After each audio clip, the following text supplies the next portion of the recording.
And good morning, everybody. We are live. Congratulations. You made it through a snowy week. Another cold, snowy week. Winter is here. And if you're here, welcome. Pull up a chair. My name is Bryan Armentrout with Culture Advisory Group. And this, of course, is Food Safety Chat Live. And every Friday at 8 a.m. Mountain Time, 10 a.m. Eastern, we live stream on LinkedIn and YouTube. And we talk about all things food safety, quality assurance, everything around food.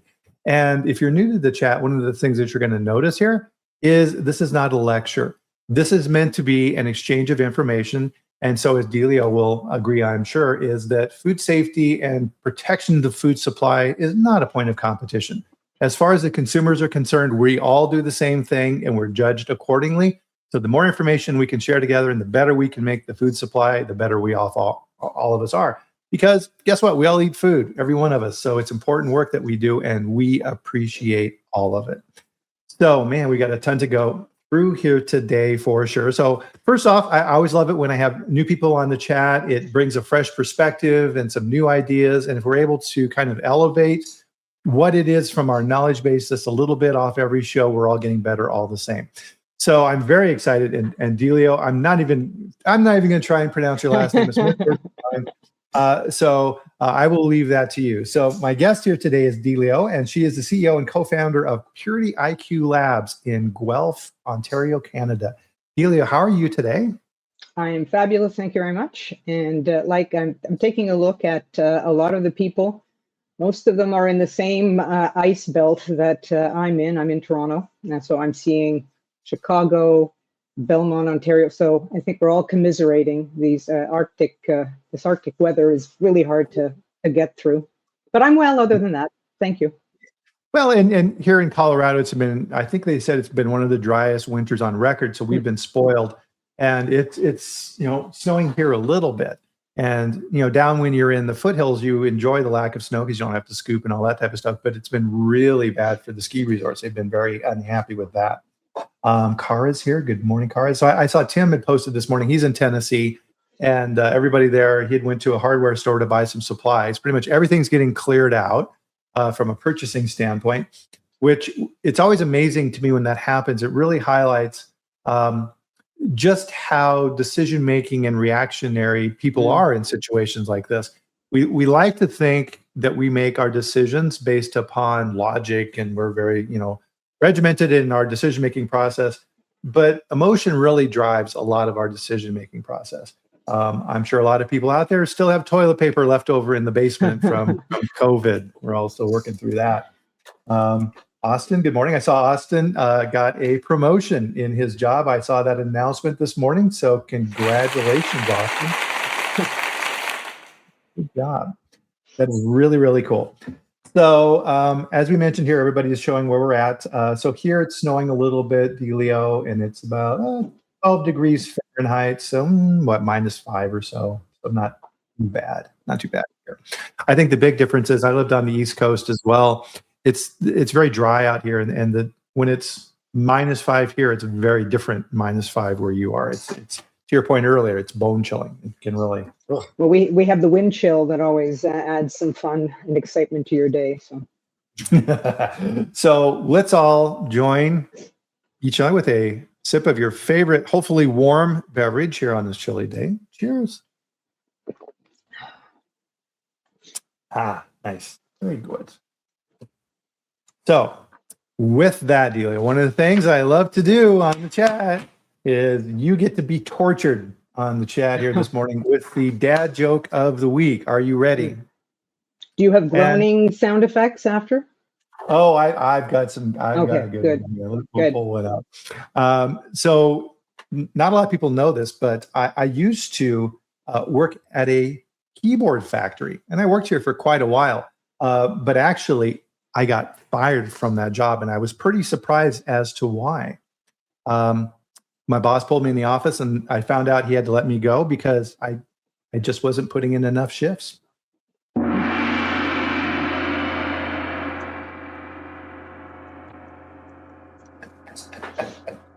I like that one. There'll be no jokes from me. No rest assured, everyone. So one of the things that we love to do here on the chat, and unfortunately, when I was up in the Toronto area last time I was up there, toured your lab, which is amazing. You were out traveling and doing what you do, and I missed you, but I got the tour from your team, which are fantastic. But I would love for you to be able to explain to everyone here on the chat what it is that you do and a little bit about you. Great. Thank you. So first of all, everyone, good morning. Thank you for joining in. This is my first time on this podcast, so I want to thank Bryan for thinking of me and for giving us this opportunity to chat with you today. So first, maybe on my background, I have 30 plus years. I'm aged, as they say, all of it in retail, food and drug retail. Co-founded a science-based company with no science background, no science experience. And so my background in retail, in senior positions, 20 years of my background was all with one of Canada's largest supermarket chains. Mm-hmm. And I had some senior positions overseeing departments like procurement, category management, merchandising, but spent several years as the vice president of private label. So I come at this as a former retailer. It's always in your blood, no matter what. You don't get that out of your blood ever. But also as a former brand owner. So retailers, have private label programs or own brands, whatever you want to call it. And the very real understanding of the importance of protecting that brand, of ensuring that there's no incident that could cause reputational risk, because it can take years to get the trust built up, for your brand, and that can vanish, in a blink of an eye if something happens. So wanted to create a company with 3 partners, all of them as well, not scientists. We're all former industry professionals. And we all wanted to do something to give back to the industry that we all grew up in and spent decades in. And we looked around to see what kind of area did we want to try to make a difference in. And we all sort of came back to food fraud. Because 2 of my partners are former consumer packaged goods professionals, so they too, understand the importance of brand integrity. And one partner who's on this call this morning, or on this podcast, I should say, his background was all in third-party compliance, certification standards. And so we looked at how do we build a company that can try to help combat adulteration. We're not naive enough to think that we can, eradicate it. But just what could we do to take a bite at a crime, so to speak? So we created Purity IQ. It's really about authenticity services. We don't do anything else. So you mentioned we have a lab, but that's almost like we happen to have a lab. We are an authenticity service company. And what we've done is we've created a very niche specialized business. So our lab only specializes in authenticity. We don't do any other routine testing. So all of our clients continue to use the labs they use today for microbial or for pesticide or heavy metal testing. We don't do that. We have really carved out space for ourselves that looks at authenticity, which for us is identity, purity, and consistency. Because it's important that you have an authentic product every single time. It's not a one-time test. And we have certification. So that's really what differentiates us from a lab that's out there doing, has a menu of hundreds of different types of tests. We really have a very narrow focus, but we go deep, if that makes sense. No, and that's a smart strategy to do that, because this authenticity field is really an underserved market. And it's an important piece. To your point, we have criminals out there, people who are deliberately trying to fool us. It's very different from, oops, we accidentally had a product that has salmonella in it. These people are out there actively trying to fool you and sell you something that is not what it is. And that's really difficult. And so with that, so I'm in the US, Europe, and Canada, and my frame of reference around this in my career is FDA. And really, FDA, under the Food, Drug, and Cosmetic Act, it always comes down to 2 things. When you see a recall notice, Deleo, they always start the recall notice off with a citing of their authority. So under the Food, Drug, and Cosmetic Act, yada, yada. And it always comes down to two things. And it's either your product is adulterated or it's misbranded. And really, with Purity IQ, you guys are dealing with both of those things. Because if it's adulterated, there's some classic examples that we've seen around the world. There was the one with cumin, where you had ground cumin, where somebody had the great idea to put ground up peanut shells. Yeah. Allergen. Yeah. Made people sick. And then misbranding, of course, is you're selling something as something that it isn't. And this can be a wide variety of different things on that front. So the adulteration piece really is it's something that's not fit for human consumption is adulterated. Misbranding is you're selling something that isn't what you say it is. And this can be even label claims. And I used to fight with marketing people around claims on labels for example, soy-free. It's like, okay, well, what does soy-free mean? And when you talk with food lawyers, it means zero, right? There's nothing, it's absent. And if you have 2 ppms and you're below the trigger thresholds for that allergen, it's still there. You may have a safe product from a technical standpoint, but it's still a misbranded product. And so there's a lot of very careful navigating to avoid these landmines that you have to do. And really what you're doing in this space around fraud is one of the biggest ones. So like you, and really with your past experience running private label, you and I kind of have parallel careers, because really I had plenty of co-mans in my network. I think the biggest one I had was a White Wave through our 2 different divisions. I had 40 co-mans in my network. And it's a difficult position to be in, because you have to work with these companies to produce your brand and your private label, but they're doing the work. And so there's a little bit of shared responsibilities, but there's also counterparty risk associated with that, in that they're running their business, and that may not necessarily be in your best interest. And you have to pay very close attention to that, because to your point, if there is a recall, it's your brand that's going to be drugged. Exactly. It's not going to be the co-man. And private label, part of that decision-making process that consumers go through is generally, and I do this as a consumer, you go through this mental process of, okay, here's a national brand, here's the private label. I'm going to try the private label to see if it's equivalent, because it's quite a bit more reasonable in price. And if it's equivalent, I'm going with the private label. And so that matching piece of it, and having that product at the right specifications for your consumer side, you're just like any other manufacturer in that capacity. Yeah, 100%. And I would actually shift it to not just from a B2B perspective, but also the consumer. The conundrum that I don't think a lot of people realize, and we know that transparency is huge. It's more than a buzzword. Consumers are really looking to understand and know what's in their products and what they're consuming. And I think what's starting to frighten them, because they're, maybe 10, 15 years ago, we didn't read labels. Yeah. Not the way we do today. We read labels to look for, fat and calories or whatever. It was really pretty simplistic. But today, people are really looking at labels. And if there's a big ingredient deck with lots of unpronounceable ingredients, they shy away from it. It's, all chemicals. Mm-hmm. What if the label is incorrect? So you think you're making an informed decision, and you may buy something that still might not be healthy, but you're doing so eyes wide open because you like the taste of your Cheetos or whatever it is.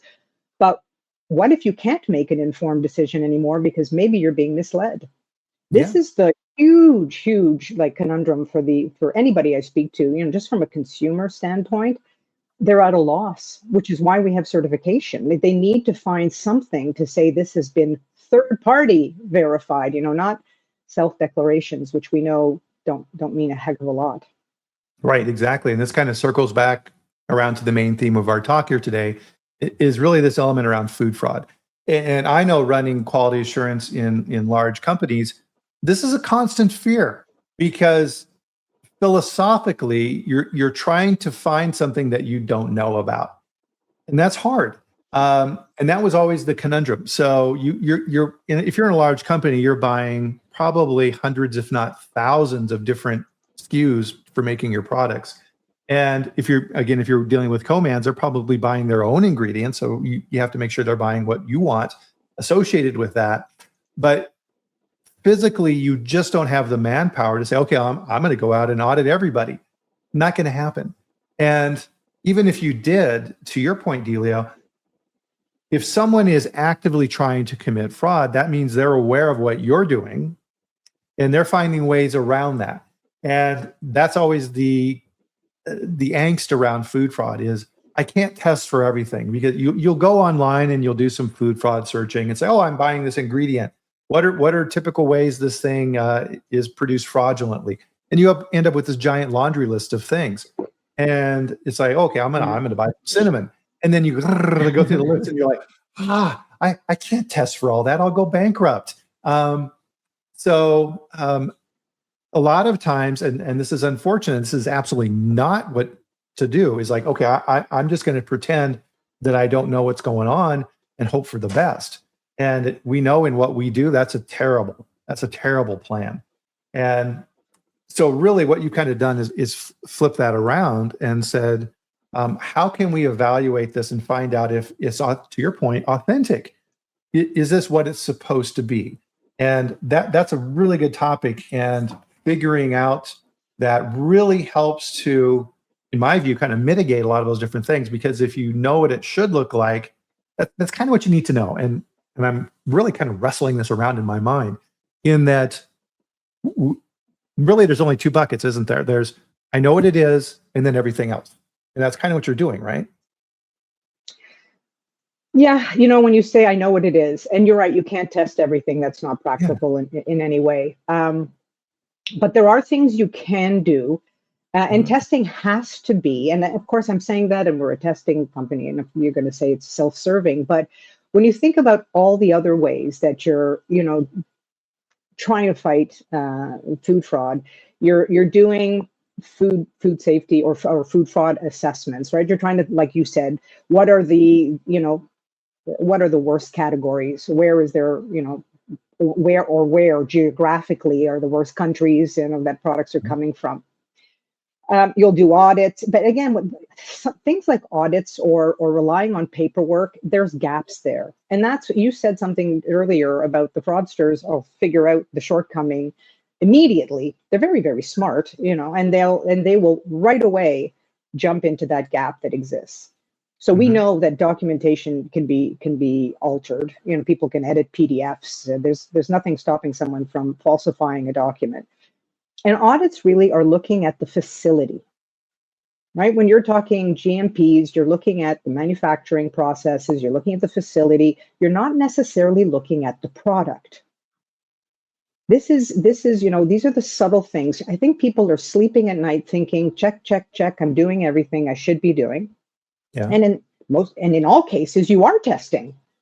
There are regulatory requirements, not just in Canada, in the US, all over the world, that you have to go through testing to make sure your product, as you said, is safe for consumption and isn't adulterated, which is what people think they're doing today.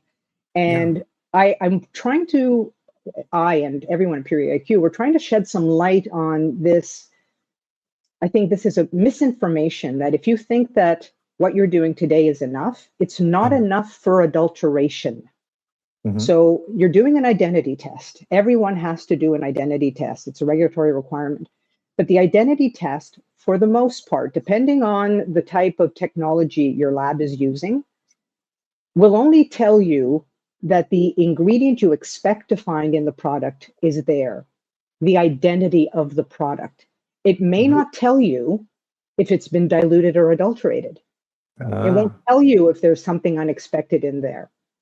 Then an identity test, by definition, is identifying the ingredient. So if you're saying, is there olive oil in this? It'll say, yes, there's olive oil. It may not tell you if it's also been cut with safflower oil or sunflower oil. And that is really the purity of the product, which is why we've called ourselves Purity IQ, because that really is the difference. Now, some identity tests will give you all that information, but again, it depends on the type of technology the lab is using. And that, I think, is critical. Yeah. And really, it all comes down to, that's a really good way to summarize it, but it's, establishing that baseline of what it is that you buy, and then doing testing over time to make sure that it continues to be what you expect. And I think that's in food safety and quality, that's a false assumption that we make relative to the supply chain, which really gets us in trouble. And you'll see this in the HACCP plans and the food safety plans for companies when they go through and they do their hazard analysis for the ingredients. And they'll go through and they'll say, we'll keep on our cinnamon example. It's like, oh, okay, well, what are the risks for cinnamon? You got your chemical, physical, and your microbiological. All right, so chemical, yeah, I can have pesticides or maybe some dye in there or something like that. Microbiological, all kinds of stuff can happen with cinnamon. In physical, there may be stones or whatever have you in there, depending on how you buy the product. Okay, great, that's true. But the other important piece, and you see this in the preventive controls under 117, 21 CFR 117, is the supplier, right?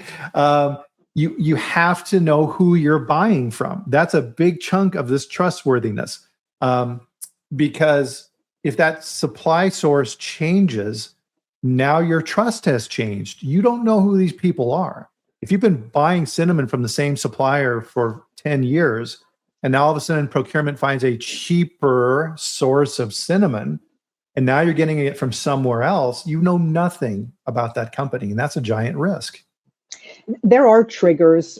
If you're not going to be doing regular cadence of testing, if you've decided we don't have the wherewithal to do that, and I will argue that everyone should have the wherewithal to do that, then you do need to pick and choose those particular moments where you're most at risk. There are red flags, right, that you need to be alert and obviously looking out for. If the price is too good to be true, right? If it's too low and it's too good to be true, then it probably isn't true, right?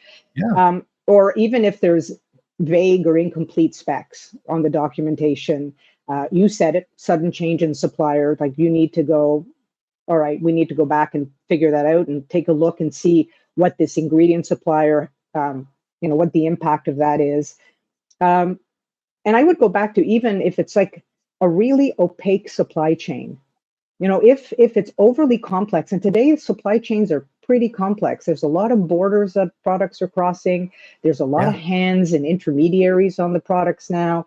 You've got brokers and distributors and importers, and you said it, co-man, co-packer, whatever. There's a lot of opportunities all along the supply chain for someone to touch it. And it can happen all along the supply chain. There's nobody, like no part of the supply chain is fraud-free potential. And that's what I think you need to make a decision as you're looking at your business and determine where are you along the supply chain. If you're, again, I'll go back to a retailer. If you're a retailer, you don't have visibility on, the ingredient supplier. So you've got to start with the finished product, right? I mean, that's the most logical point for you. And then you can say, if that's my baseline, level of verification, I would go back to and say, there's the red flags for when you should, but a great time to be testing is right at the beginning. And you were alluding to that just before. Yeah. If you're looking at, your procurement team, and there's always this procurement QA kind of little battle here, because procurement wants to move forward quickly. They found a great supplier and they negotiated a heck of a great deal. And then QA comes and mucks it up, with too many questions and wants to do this, that, and the other. But if this is also self-serving for procurement, if you were able to test that product right at the beginning, right at the RFP or the RFQ stage, so they're sending in samples, they're trying to get your business, you don't necessarily have to say you're going to be testing the product. You get samples because typically all companies will do organoleptic testing, right? They're sniffing and smelling and tasting and whatever. You get that tested. You get it tested for authenticity, and you can weed out the fraud before you even committed to that supplier, before you've signed a contract, most importantly, before it gets into the supply chain. Hello? Everything went black there for a second. I'm still back? Okay. I'm here. We have notoriously bad internet service provider, just warning you. So that'll teach me for going for the cheaper. It's the fraudsters. They're trying to. Yes, they're trying to stop this whole show. Thank you. So if you test at the very beginning, this eliminates the issue, and you said it before, there are some, there's some people who'd rather not know because, again, QA, unfortunately, can be persona non grata in an organization, because if you discover something, it's crisis management, right? It's the Friday afternoon, oh my God, recall, what do we need to do? And so, it's terrible to say, some would rather wait for the thing to happen than to find it. But if you were able to find it before it ever entered the supply chain, that takes away that whole concern that QA has. For procurement, the important thing for procurement, this becomes a real business optimization tool because now they can really assess if they're comparing apples to apples. When you're getting all that cinnamon, to get back to your cinnamon example, and one's lower price than the other three or whatever you have, is it really Ceylon cinnamon? If you were asking for Ceylon cinnamon, which is the high-end Sri Lankan cinnamon, and that's what people are looking for who know cinnamon, you might be getting cassia, which is related to cinnamon, not exactly cinnamon, looks and tastes and smells like cinnamon, but much cheaper. Yes. You can find that out later on, or you can find it out right away and weed out. Now, you'll say, most suppliers will probably send you a good sample, when they're trying to get your business. The ones who are not savvy, well, you eliminate them right away. But you do need to continue to test because, chances are the first sample, maybe the first container will be pristine. But if you've negotiated something hard and tough, like I know retailers are hard and tough, and I'm sure most buyers feel that they're the best negotiators, over time, there'll be drift. The fraudsters will find a way to claw back the pricing that they gave you by diluting or substituting the quality of the product you have. So you do need, and we have recommendations for what the cadence should be and when and why and how, but it does need to be ongoing, especially in those areas where there's risk, or you've gone with a supplier who may at the onset look like they've got a good product and it tested well. You just need to be aware and be savvy. Yeah, it kind of goes back to, and so many good points in what you just said. I'll try and pull some of that out. Is it all comes back to there was a famous saying with President Reagan in the early 80s when dealing with the Soviet Union was trust but verify. And that applies in so many different areas. And that's what I titled our talk here for today was trust but verify. And that's exactly what we're talking about. And number one, the point where procurement and QA need to be working together, the point both of those groups have any leverage at all in the buying process is before the paperwork is signed, before the contract is inked, before money changes hands. Once the deal is done, good luck. QA, if you don't get up front, you've just hosed yourself. And it's very helpful if the supplier understands as part of this process, if QA is able to say, okay, well, fantastic. We're really happy to have you as a supplier with our company as our new cinnamon supplier. Wonderful. Just so that you're aware, your pre-shipment sample tested very well. Here's all the analytics and everything that we did. This is what we're expecting as part of the contract. We will be performing on-site sampling and testing to verify the authenticity of the product you're sending us for a period of time. If you send us something, right, and then you'll kind of imply this, right? Hell will be unleashed upon you, and woe to you if you decide to do things that aren't normal. Right? That psychology goes a long way. To your point, Deleo, suppliers are not stupid.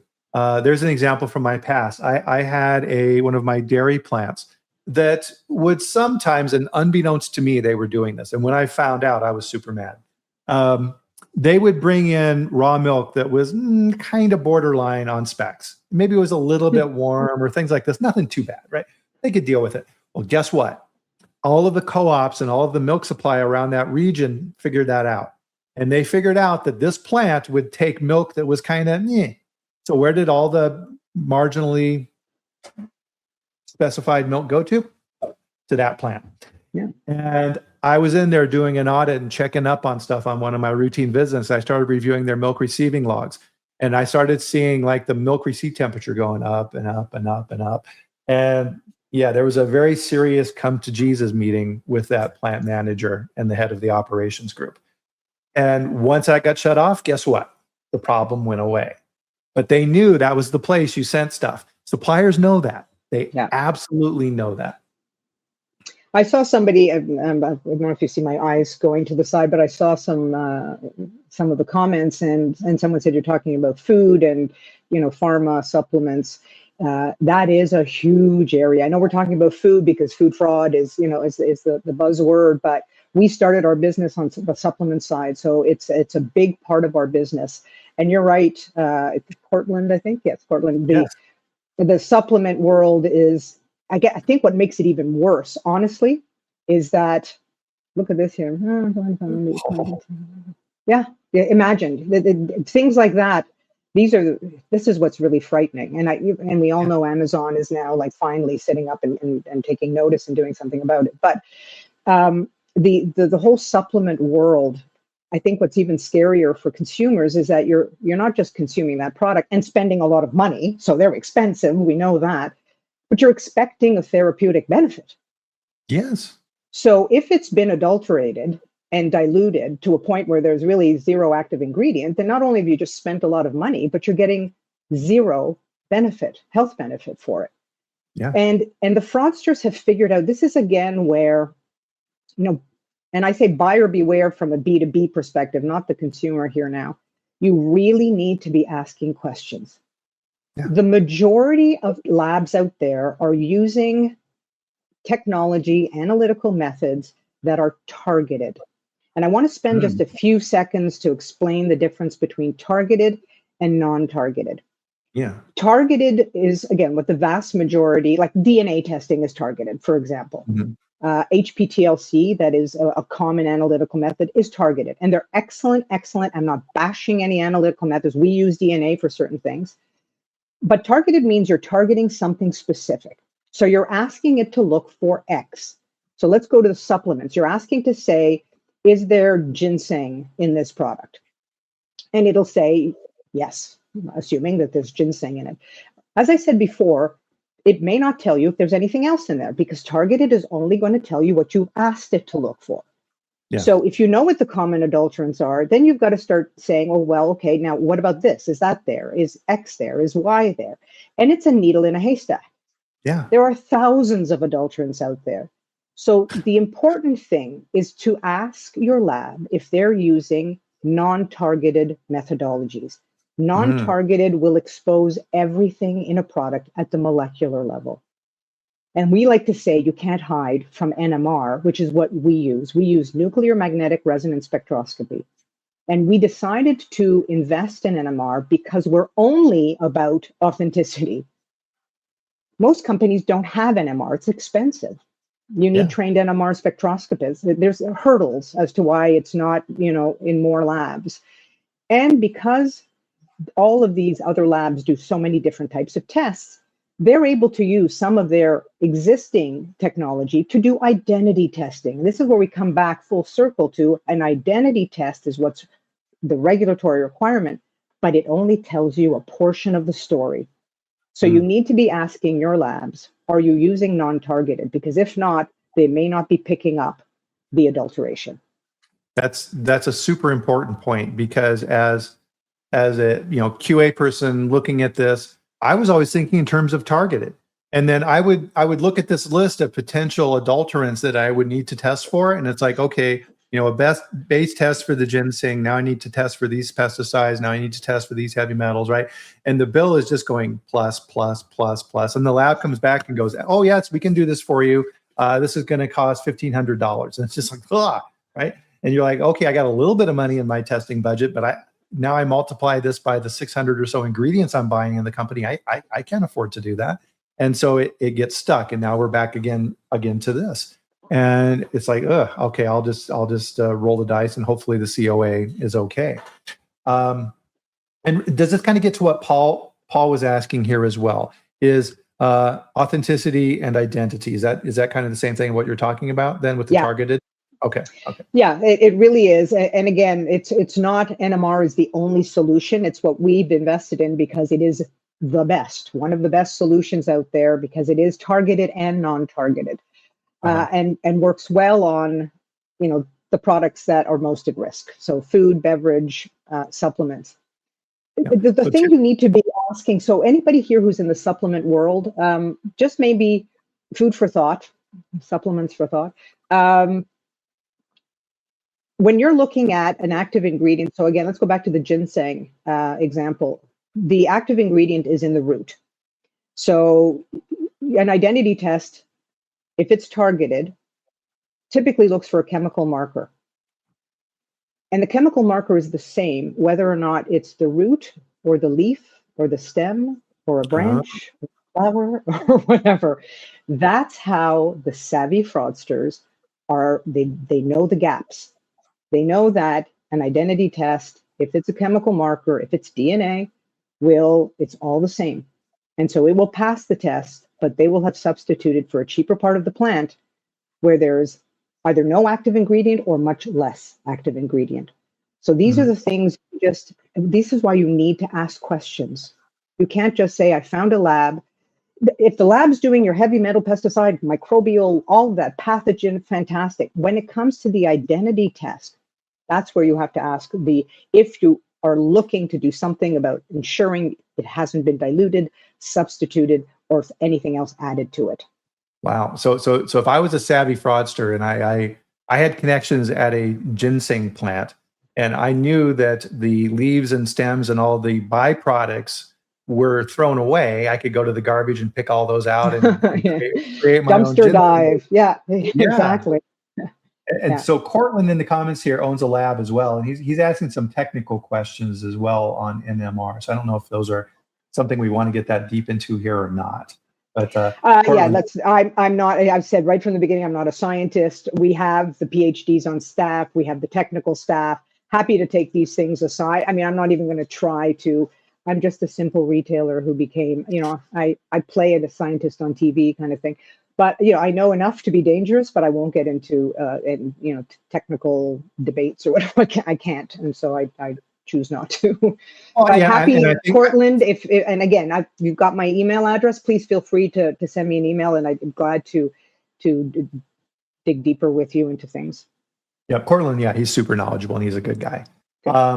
So yeah, part of this too, I think really it's at a higher level that we're talking about all this stuff is, as someone who's working in quality and food safety and procurement in these groups that touch the ingredient side of things, you need to be aware of this and build this into your programs up front.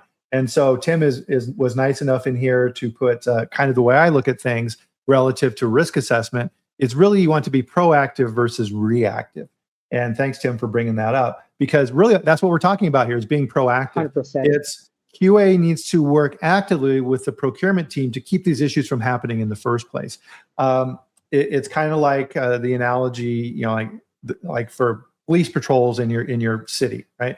Criminals know the areas where police patrol and where they don't, and they're going to avoid those areas and hope that they don't get caught by doing things in that. Why do criminals do stuff at night, right? It's harder to catch them. You don't see them, right? They're hidden. And the fraudsters know this too. They're going to look for weak spots and weak points and figure out ways to infiltrate the systems. They're an active adversary. And you need to put those proactive programs in place. So in essence, you're letting them know in advance, oh, hey, fantastic to work with you. By the way, we can keep track. Okay? We know what we're doing. Every now and then, I always was very impressed with Nestle's programs when I would deal with them as a supplier, and we would sell in liquid sucrose and these type of things to their ice cream plants with Unilever, where they were partnering in those different activities, and they would have tiered testing programs based upon your newness as a supplier. And so, as a new supplier going in, it's like, okay, congratulations, welcome. You've made it through the hurdles to become essentially a probationary supplier for us.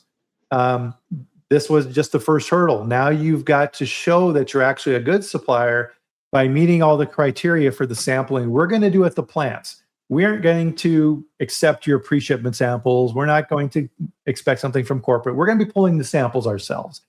And if so there was all the implication is that if you try and hose us, oh boy, there's a ton of grief coming on you, because you might want to read your contracts of what you signed with us, of what happens if you send us things that don't meet our specifications. And that snaps you in the line real fast. Yeah, it is. It's letting them know that you're not just sitting back and trusting, right? Yeah. And it is proactive versus reactive, 100%, and that's why we're really speaking to the C-suite now, because again, there's a better understanding of the risk potential, rather than kind of worrying about the day to day. I think when you start to talk to the C-suite, they understand, the risk mitigation that we're talking about. Because if you are doing early verification, I mean, you're able to protect yourself from things like margin loss. Because again, if you're paying for diluted or substituted ingredients, you're paying good money for something that isn't there. Right. It's the potential, of course, to have all of this disruption. So if there's a Mhm. problem, yeah, there's delays, there's inventory loss, maybe you've got to do a recall, you've got to find a new supplier. So there's all of this kind of operational mess that you've got to deal with. The recall itself, there's dollar figures there. Could be legal exposure. You don't Yeah. know. There's potential liability that, again, if you're the brand owner, it falls on you. And I go back to reputational risk. Yeah. Like that's probably the worst one of all, right? Because that's not easily, you can't take that back often, right? Yeah, So that's really good points there, because number one is, the consumer side of things and trust in your brand. And that was extremely important in your retail career with your private labels and any company who has a brand. And the other piece of it that you brought on there that I want to make sure that everybody understands is when you're communicating up to senior leadership, as Deleo was just talking here, and she's doing it automatically because this is just part of how she thinks about things as a senior executive, is you have to translate this into financial terms for senior leadership. From your earlier example that you gave, procurement puts a lot of pressure, right? So procurement has objectives to lower costs on ingredients, and that's part of how they're evaluated. Often you will hear in those communications, the procurement group finds a cheaper supply of cinnamon, like we were talking about, and it's probably going to be this cheaper, almost a substitute type for cinnamon. One of the things that the procurement group will say is, we're losing $10,000 a week because we haven't signed this contract, right? Really putting the pressure and saying we're losing out on this savings opportunity every week. Those knuckleheads in QA don't allow us to change this supplier. But to your point, QA can work with the procurement group now and say, okay, if it's cheaper, fantastic, but it has to meet the same quality standards, because if we're buying a diluted material that is really only 20% of what we think we're buying, we're losing $10,000 a week in procurement because we're being cheated. Right now, senior management's got to understand both sides of the argument, and then why 100%. it's prudent to make a successful business decision to manage that risk. We need to learn in our side of things to talk the language of business when communicating. Otherwise, we're always on the defensive and saying, no, we can't do this. And then it gets pushed through and we wonder why. I'll give you just a real live example, again, on cinnamon. This is going to be the poster child today, unfortunately, but we had a retailer come to our lab. Had sent samples in advance of different spices, because we know anything in powder form is at risk of adulteration, but spices in particular. And amongst them, there was cinnamon samples, and they had sent us two different types of cinnamon. So, like many private label brands, there are two quality levels to their private label. So there's a higher end that is matches the quality of the national brand, and then there would be your entry price point, kind of the lower end. And so we tested them, and the QA director came in for meeting at our lab, toured the lab, etc., and then was kind of waiting to see the results of the testing. And we said, well, there's no reason to run back to the office for a recall. I was like, whew, like that's thank goodness. But want you to know that your two cinnamon samples are both the same quality level, the low quality level. They're both cassia. And so, your procurement people are apparently, I assume, paying more for the national brand equivalent, but getting what your entry price point quality is. this person, the QA director, was kind of nonplussed because, okay, it's not a food safety issue because we don't say Ceylon cinnamon on the label. So that was kind of the end of the conversation. And I'm like, well, you should go back and let your procurement people know that, they're being defrauded. But it was like, no, in my world, I'm okay. Oh. Which is kind of the catalyst that got us going on this whole procurement angle. We're thinking, but not without QA, but QA and procurement together as a team. Because I think procurement people are proud negotiators, right? They believe they're doing a great job and they would want to have this scientific certainty that they're getting what they paid for. Right. Well, and that's a very important part that you bring up, and something that I preach on here on the chat quite a bit, is quality and food safety are not standalone entities. They are part of the business. Your job in these roles is to protect the business and help the business make money and have happy consumers and customers who are getting products that are awesome. That's why they buy it. That's why we have jobs. And if I ever came across in my responsibility team members who had that attitude, I would fix that, because you're part of the team. Your job is to help protect the company. And shame on that quality person for saying, not my job, right? Not my job. Let procurement worry about that. No, the company is getting screwed. They are getting screwed. And if they're willing to do that in that capacity, they're willing to do it in other ways too. That's very short-sighted. And that's a rare, thank goodness, a rare example. For the most part, we're talking with people who do have that care for the company, who are looking vigilantly for the company, not worrying about me, myself, and I in my department, and I don't need the headache. But that was just eye-opening, absolutely eye-opening. And again, I know it's not going to kill anyone because it's cassia and not Ceylon cinnamon. But to me, anytime there's something undeclared on the label, it could be a danger to someone. Yeah. Because they could be allergic to something that is not declared. So it's not they're putting arsenic in your product, but anything they're adding could be an allergen to someone because it's undeclared on the label. Right. Well, and I'm sure, so procurement is being sold a product that is substandard and paying premium prices for it. I'm sure the R&D and marketing groups would love to know that as well. If you're the R&D scientist who developed that product, you have a certain expectation. So I would imagine they were probably doing, product cuttings and evaluating the product over time and wondering about it and saying, this product isn't quite what I expected. I wonder if there's something in the production process that changed or whatever. And now, so R&D is trying to figure all this stuff out, and the solution's already there. Part of this as well, and I want to definitely touch on this here, is also QA and food safety. We tend to think of things statically relative to hazards and analysis and how we're looking at things. But in this space, you need to look at this in terms of change. The world market associated with ingredients and procurement and sourcing, it's constantly changing. And where products are harvested from, what was the weather like that year? Is the oregano that is being harvested this year in India the same as the oregano last year in terms of concentration? How are those things being counteracted? Everything is a constant flux and change.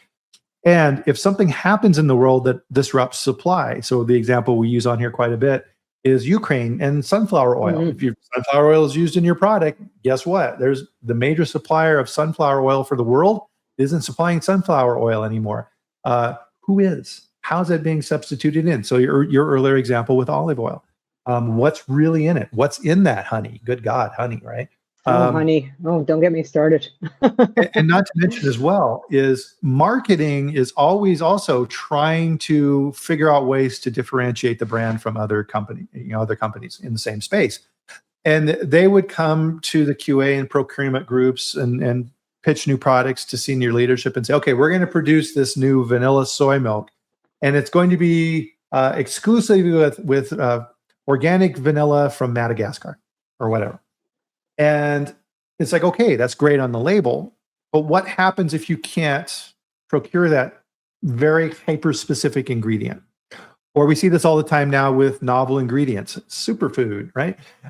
So you have this brand new ingredient. Don't even talk about terra flour from Peru. Oh my God.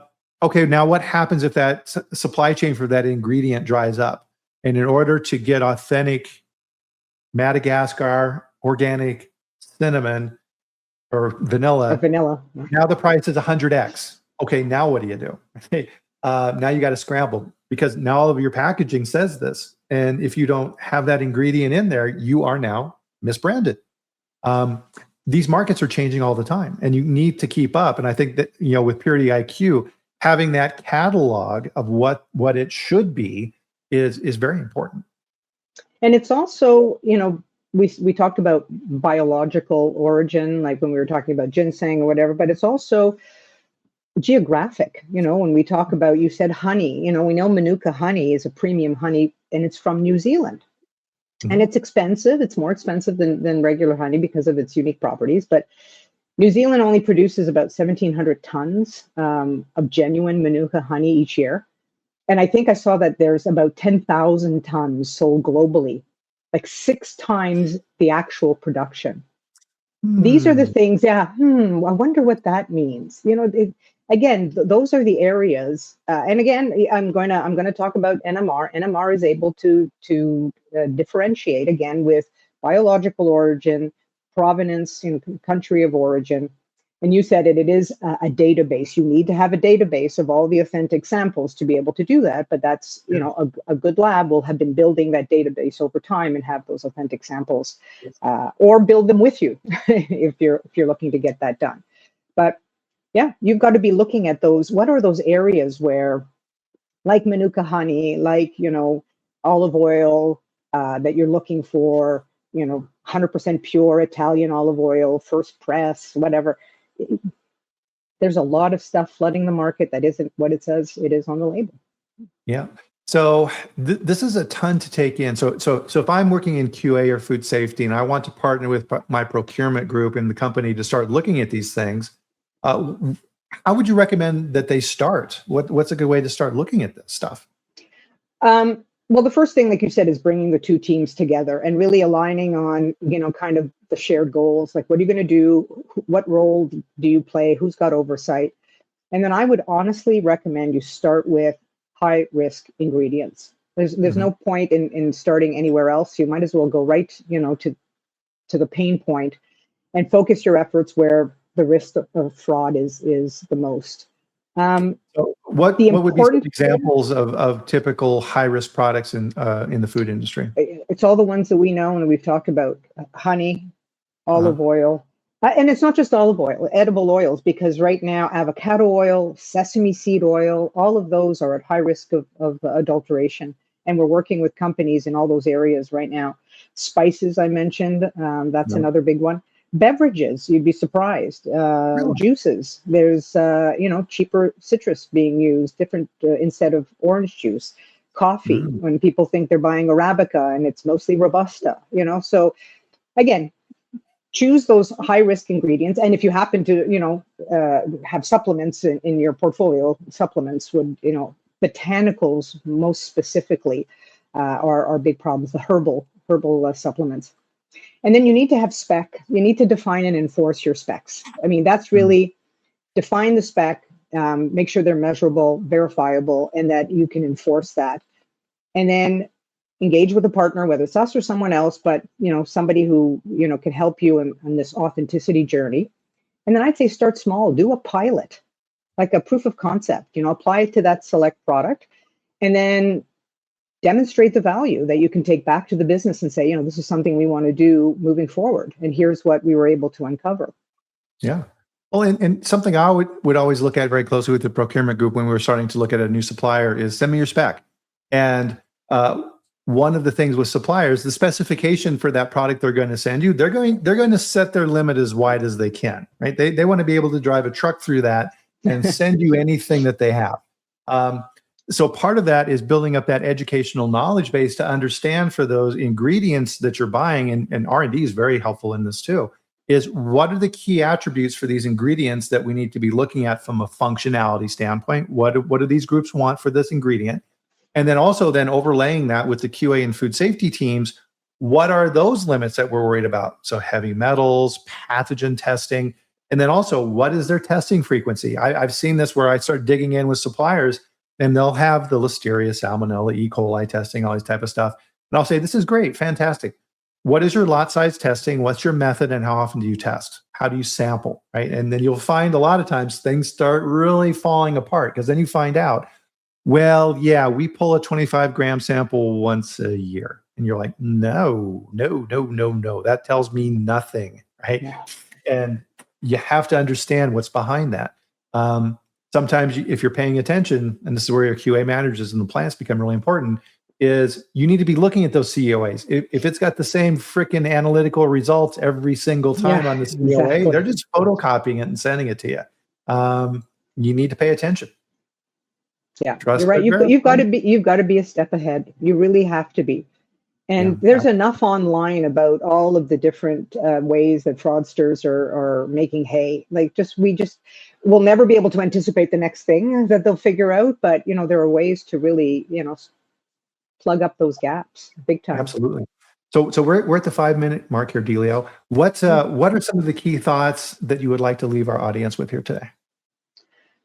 I think you brought something up earlier about, where to start, how to do this. The whole procurement aspect, I think, is critical. It just takes away a lot of pressure on QA if you're able to come to these realizations before a product gets into the supply chain. That's not always practical, and I get that. So I'd say that don't look for the perfect place to start. For a QA manager, it really depends on where you sit in the supply chain and what you can, I guess, realistically control, really. I said it before, if you're a retailer or even a brand owner, you don't have access to the raw material. You may not even know who the ingredient supplier is. So you start with the finished product, and you get those tests done on the finished product. If you're a manufacturer and you have more visibility upstream, then it makes sense for you to start with the incoming ingredients. Because again, once you allow it, the fraud to be baked into the formulation, then you're chasing it forever. Right. So well, that's a really good point. I want to reemphasize that as well. Is nobody jumps into this like Venus jumping out of the clamshell, right? Is you're coming into a company at a point in time where there's already stuff in the system, right? So you need to devise two different programs. How do I go back into what we're already doing to put standards in place to make sure we're not being defrauded? And then how do I keep new stuff from getting into the system, and then we can root all this out? And that's going to take time. And maybe last words to me, it's that we firmly believe that a good verification or testing program, it's about starting where you have control and where the risk is real. And then from a timing perspective, early. Yeah. If you can, early. That's the secret.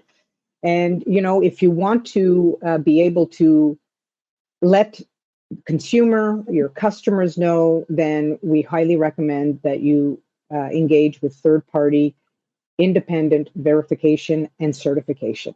That to us, let the world know what you're doing as well, so that there's trust all around. Good point. Yeah, trust is very important.